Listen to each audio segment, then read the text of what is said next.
Assalamualaikum Pak Saka, selamat sore menjelang malam. Waalaikumsalam Mbak Suci, selamat sore menjelang malam. Bagaimana kabarnya Pak Saka? Alhamdulillah sehat. Oke.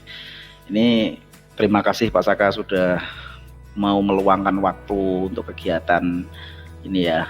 Saya tahu panjenengan di sela-sela kesibukan bulan Agustus. Kita memang di bulan Agustus banyak kegiatan ya. Ya, oke. Untuk hari ini kira-kira kita mau ngobrol apa ini Pak Saka?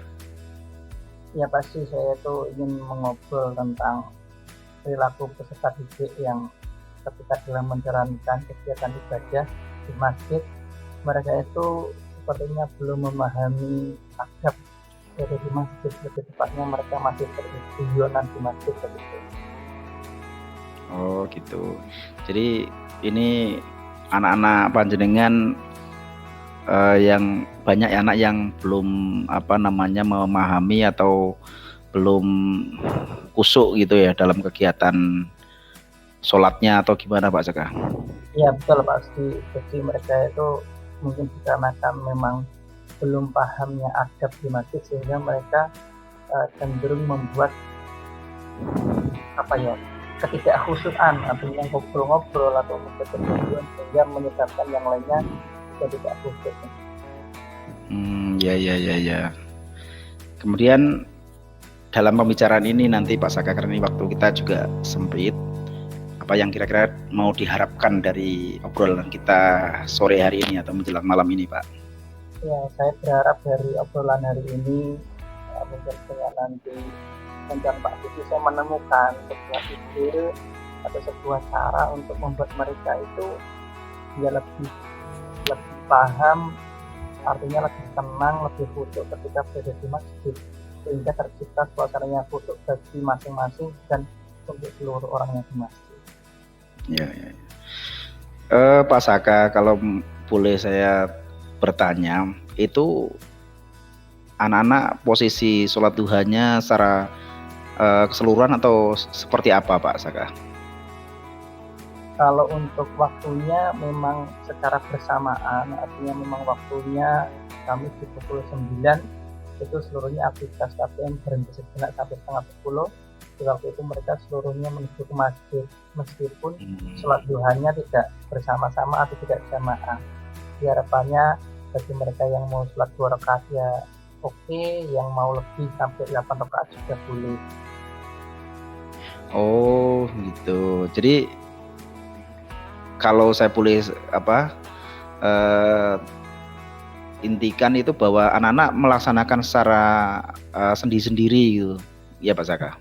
Betul, sendiri-sendiri, namun di satu tempat dan di satu waktu begitu. Oke. Jadi yang menjadi permasalahan itu anak-anak dalam proses adabnya atau gimana nanti Pak Saka? Betul, dari proses adabnya, karena dari pertama mau masuk masjid sepertinya mereka tidak doa dulu, dan di dalam masjid kok mereka pada guyon, jadi lebih ke adab ketika berada juga di masjid gitu ya, di dalam masjid. Iya.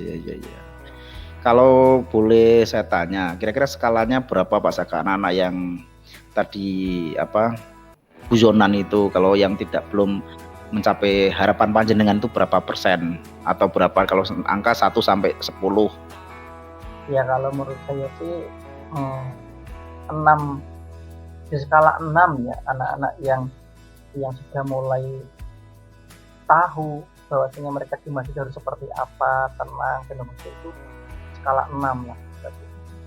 Oh gitu. Terus kemudian yang analisa panjenengan yang menyebabkan anak-anak itu tidak khusyuk atau tidak tenang itu apa ya Pak? Kalau menurut saya mungkin yang pertama jadi umur ya Pak Suci, karena umur mereka itu masih umur SMP yang memang suka guyon. Terus yang kedua bisa jadi latar belakang masing-masing, karena tidak setiap anak itu latar belakang religius, artinya jadi mereka biasa seperti itu di rumahnya, sehingga masih terbawa di sekolah atau di pondok tempat kami. Oh iya, iya, iya. Jadi keadaan keluarga itu yang masih terbawa gitu dari rumah gitu ya Pak Saka. Ya betul Pak. Kalau seperti itu, kira-kira menurut panjenengan adakah solusi agar mereka itu punya lebih dalam proses sholat itu lebih khusyuk tuh, panjenengan punya solusi apa kira-kira Pak Saka? Solusi yang atau ide yang saya punya itu mungkin mereka akan saya identifikasi terlebih dahulu. Artinya jangan-jangan di antara mereka memang belum tahu doa masuk masjid, atau mungkin belum tahu niat sholat duha, apalagi yang kelas 7 yang anak baru itu. Jadi disitulah ide awal saya yang saya akan identifikasi dan akan saya perkenalkan, saya pahamkan, kemudian sampai ke tahap saya simulasikan. Oh gitu. Lah sudah punyakah rencana-rencana planningnya Pak Saka? Ya sudah, ya. Pertama tetap saya akan saya bawa step by class ya, jadi satu kelas dulu, satu rombel dulu, sehingga saya kira lebih mudah untuk memberikan pemahaman dan mensimulasikan terkait harusnya seperti apa sih adab di dalam masjid gitu. Iya. Lah ini kalau panjenengan sudah punya solusi, punya rencana itu kira-kira kapan Pak Saka ya panjenengan bisa laksanakan dalam waktu dekat ini? Dikarenakan ini memang rutinitas yang sifatnya harian atau setiap waktu, bahkan berkaitan dengan waktu 5 sholat itu kan ibadah di dalam masjid. Saya punya rencana mulai besok pagi Pak, ketika saya mengajar atau membelajar dalam kelas, akan saya ajak rombel itu ke masjid untuk melaksanakan simulasi tersebut. Jadi kalau boleh saya merangkum tadi, anak-anaknya itu yang kurang khusyuk disendirikan, kemudian dikasih pengertian, diperlakukan khusus gitu Pak Saka. Betul, tentunya melihat kebutuhan juga akan ini mungkin juga termasuk berkaitan dengan diferensiasi. Artinya kalau bagi mereka yang sudah khusyuk, sepertinya tidak perlu kita pahamkan kembali, karena pada hakikatnya mereka sudah mengerti bahwa masjid harus seperti apa adabnya. Namun yang memang yang belum khusyuk atau masih ngobrol guyon ini yang memang perlu kita pendekatan persuasif, atau saya pribadi bisa menggunakan restitusi, yaitu jangan-jangan mereka memang belum mengerti ya ini seperti apa, bahkan doa masuk masjid jangan-jangan belum tahu. Begitu mungkin saya akan membedakan penyikapan atau pengkhususan cara dalam menyikapi mereka.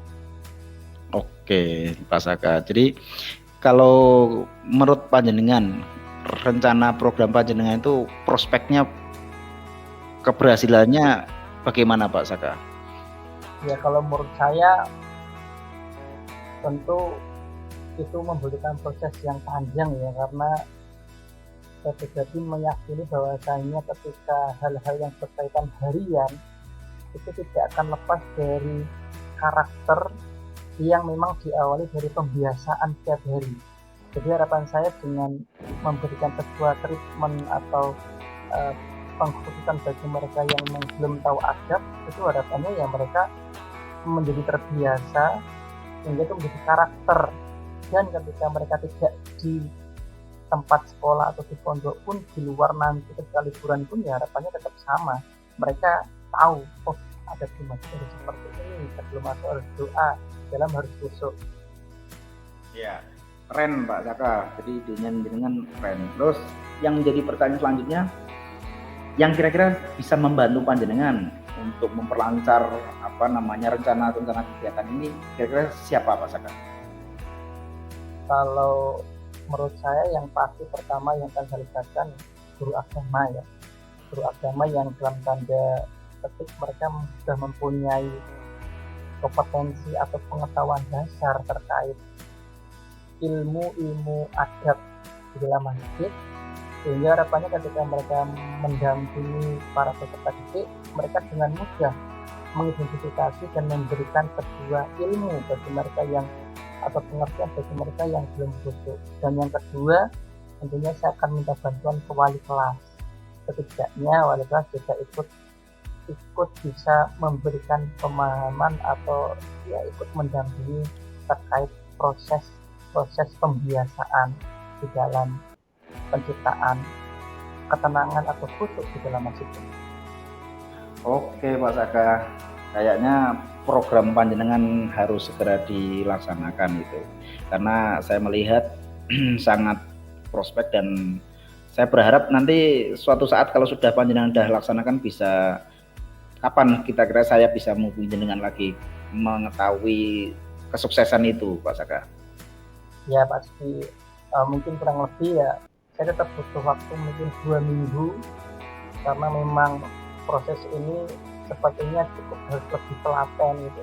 Jadi mungkin waktu 2 minggu itu cukuplah bagi saya untuk mengamati perkembangan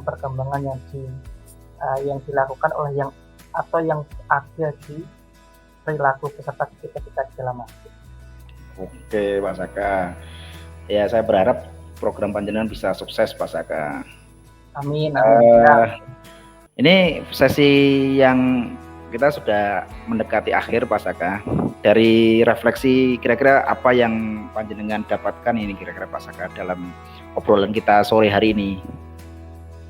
Ya Pak Sri, tadi di awal saya memang cukup bingung awalnya memang menyikapi para peserta didik itu yang gaduh atau guyon, belum tahu adab di dalam masjid. Namun tadi berkat berdiskusi bersama Pak Sidi, alhamdulillah saya sudah mulai menemukan ide dan tertak pikiran saya, sehingga kemudian saya mempunyai komitmen untuk segera melaksanakan itu dalam waktu dekat besok pagi insya Allah. Nah, ya. Intinya ada kolaborasi ya Pak Saka, termasuk diantaranya dengan melibatkan teman-teman itu menjadi solusi ya.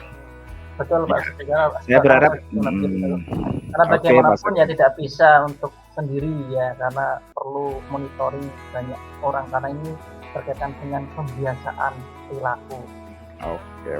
Saya berharap semuanya bisa berjalan dengan lancar ya Pak Saka. Ya, amin. Oke Pak Saka, terima kasih sudah kerso untuk ngobrol-ngobrol sore hari ini. Sama-sama. Semoga ada manfaatnya ya Pak Saka ya. Amin.